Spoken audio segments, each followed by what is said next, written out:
Continuando nossos estudos sobre calor, agora a gente vai falar sobre capacidade térmica. Para a gente falar sobre essa grandeza física, a gente tem que relembrar um pouquinho o que é calor específico. Calor específico é justamente a quantidade de energia que eu tenho que fornecer a 1 grama de uma certa substância para que esse 1 grama dessa substância varie a sua temperatura em 1 grau Celsius.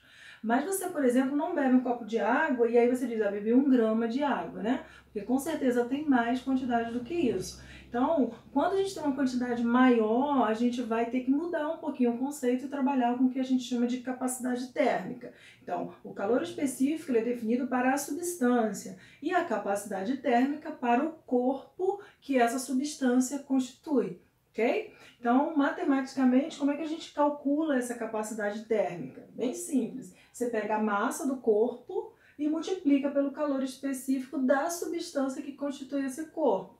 Então, vamos supor, você tem lá um bloco de prata, um exemplo. Aí eu quero saber qual é a capacidade desse bloco de prata. Eu vou pegar a massa desse bloco e multiplicar pelo calor específico da prata, que é a substância que constitui esse bloco.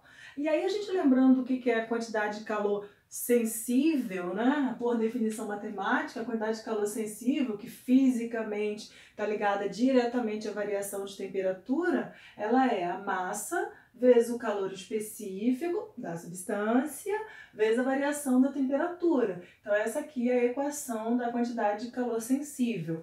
Hoje a gente está vendo que esse produto tem uma outra definição. Que definição? Capacidade térmica. Então eu posso substituir esse produto por C, lembrando que esse C aqui é o C minúsculo e a capacidade térmica é C maiúsculo, ok? Eu costumo brincar dizendo que é o Czão.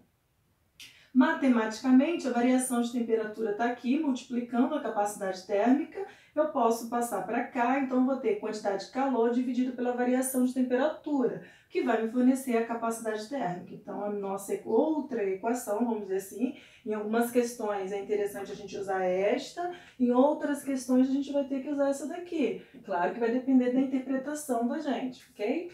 Então, capacidade térmica está ligada à quantidade de matéria que eu tenho no corpo que está sendo aquecido ou resfriado. Então aqui, ó, à medida que eu tenho uma certa quantidade térmica, eu vou ter que fornecer mais ou menos calor para esse corpo, de tal forma que eu consiga a variação de temperatura desejada. Então, se eu quero variar a temperatura, né, aumentar bastante a variação de temperatura, eu tenho que fornecer mais calor. Ok? Se eu quiser diminuir essa variação de temperatura, eu tenho que diminuir a quantidade de calor. Na verdade, eu preciso de menos quantidade de calor para variar aquela temperatura desejada, ou mais, né? Depende da situação. Ok? Falta um detalhe importantíssimo. Qual é a unidade de medida da capacidade térmica? Bom, se essa quantidade de calor estiver em calorias, eu boto calorias. Se estiver em joule, eu ponho joule. Dividido, tá aqui, ó, dividido pela variação de temperatura. Então, por exemplo, graus Celsius. Poderia ser também joule por grau Celsius? Poderíamos ter joule por Kelvin? Isso vai depender da questão, tá? Então vamos ler com atenção, grifar o que é importante e sempre focar no objetivo. Beijo, até a próxima.